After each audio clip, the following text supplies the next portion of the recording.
I would like to call our final speaker on the proposition side of the House, Freddie Poser. Freddie Poser is the Vice Chair of the Cambridge University Liberal Association, and he is a second-year computer scientist from Gonville and Caius College. He won this slot through open audition. Freddie, the floor is yours.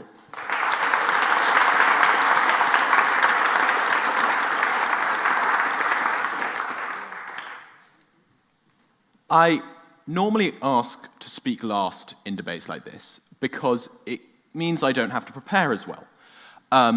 When the other side says something stupid, you can think of a witty remark, you say it, everyone laughs, and the actual content of your speech is not judged as harshly. So I find myself in a really interesting position that I've agreed far more with what everyone has said on the other side of the aisle than those on my own side. I believe, and maybe this is the first time for a debate at the Cambridge Union, I think I might be being convinced. But I'm here to speak on side proposition, so I will point out some of what I consider the gravest failures of the New Labour project. And I don't think that they're an abandoning of socialism. I don't think either that they're the Iraq War. I think that the greatest failure of Blair in government happened basically as soon as he was elected. In 1997, Blair had a 179-seat majority. He could do whatever he wanted. He had free reign over the levers of power in the United Kingdom. He had 418 seats and nearly 50% of the vote. Over 50% if you include the Liberal Democrats, who were quite cozy with the Blair force in 97. In his manifesto, which I printed out and I read as my excuse for preparation, he commits himself fully to two key pieces of reform that he never completed. The first was House of Lords reform, and the second, more importantly, was for a referendum on electoral reform. This is something that we've seen time and time again the UK desperately needs. And that's why, and I think this ties into the criticisms of all sides, that's why Blair really failed. If we had had real, lasting electoral reform, the Conservatives would not have been able to gut our public services, because Blair's great achievements, they were fantastic when he was in power, but he failed to fix our broken constitutional settlement, and that has led, albeit indirectly, to Brexit. So I'm going to tackle the more obviously dreadful one first, and that is hereditary peers in the House of Lords. I was sitting next to the honourable member at dinner, and he said how he fought very hard that we should not have any hereditary peers in the House of Lords. But currently, they still make up 12% of the upper chamber of the House. And that's quite a large percentage, especially when you consider that of the 92 Lords, only one is a woman. Mostly because women generally can't inherit the types of titles held in the Lords. So, beyond the Lords Spiritual, we have 12% of the upper house, a very powerful upper house, the only house in the world to be larger than its lower house in a bicameral system, 12% reserved basically for rich, old men.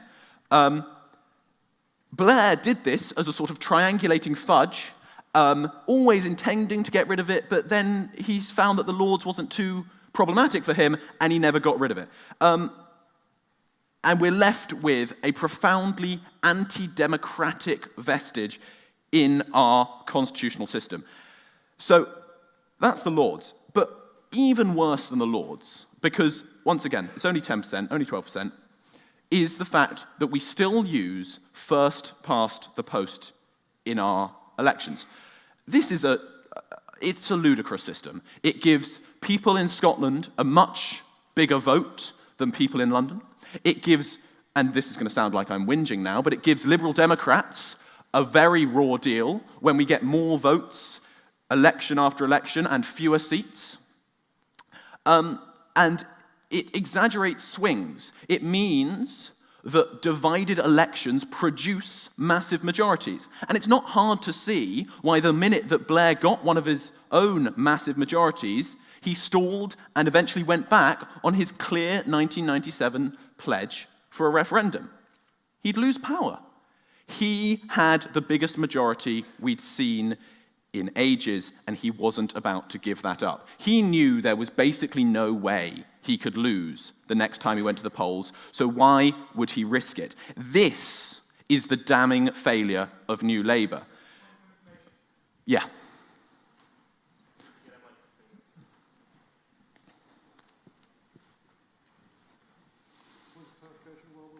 Yeah? Just to be clear, you've just said you don't believe any of this by standing up. You want to come over to our side. Can you clarify if you believe anything you're saying whatsoever? This I absolutely do believe was a damning failure.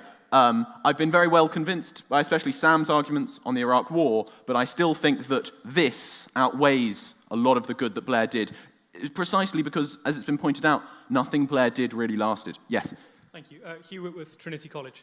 I would simply like to ask the proposition what it is to regret something, because I do take your points very well, that all of these things are subpar, they are imperfections in the Labour record. But that's not enough to condemn the project, is it? When we say that we regret something, we would have to say that we would rather have had the alternative at the time.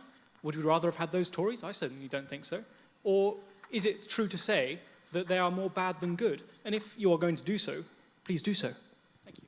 Well, as I have argued on the floor of this House many times before, I would much rather the Liberal Democrats. But very much realistically. And I invite you all to come campaign for us on Saturday.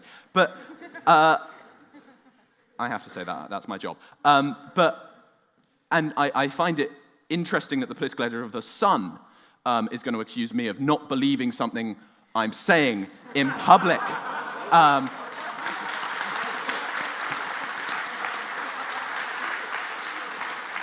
Given that, well, actually, I'll leave it at that.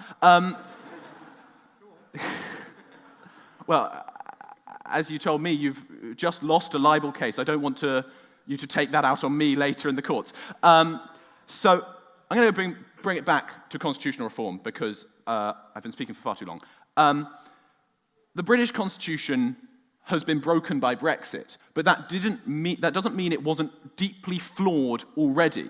First past the post is an unfair and undemocratic system, and you cannot be a progressive leader without accepting that. Blair did accept that in 1996 when he wrote this manifesto, and then he got into power and he gave up on it. He dragged Jenkins along, he had him produce a report, and he committed himself to doing some more thinking about it, and then it slowly, you can see it. In 2002, the pledge was watered down, and by 2005, the pledge for a referendum was completely gone. Now, Blair has many other great failures. He failed to lead on Europe. He failed to make the positive case for our membership of the European Union. He failed on Iraq. He failed on PFIs. For every sure start, for every minimum wage, there's a failure. But the long-lasting effect of the Blair premiership was the squandering of the biggest chance we on the broadly progressive centre-left have ever had and likely will ever have for a generation to fix our broken electoral system. You cannot have a stable democracy without democracy, and you can't have democracy under first past the post. So, yes, I started this by saying I've been convinced by the side, and it's true, they've made very good arguments, but it doesn't repair the fact that Blair chose naked self-interest over his manifesto pledge to fix our country. And that is why this House should regret New Labour. Thank you.